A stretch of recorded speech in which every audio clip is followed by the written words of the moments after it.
बर्तमान देखंतु आमे कोकोनट प्लांटेशन करने सहित इंटरक्रॉप रे आमे बेड प्रस्तुत करूँ मल्चिंग करूँ ड्रिप इरिगेशन ता तले देचु। आज एठी आरपटे आमे देखौथिले बाईगण ग्राफ्टेड बाईगण लगाउथिले एठी ग्राफ्टेड टमाटो लगाउछे देखि पारथिबे कि भली भाबरे आमे तले ड्रिप रही सुंदर भाबरे मल्चिंग हेची एवं प्लांटेशन चली। ये होची ग्राफ्टेड चारा बिलाती चारा एटा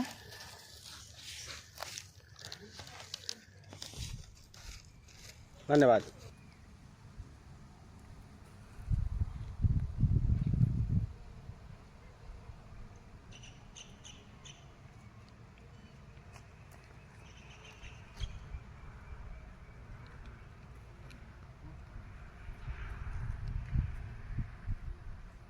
सीजन तो एमती चलो वर्षा टे जनापड़े तो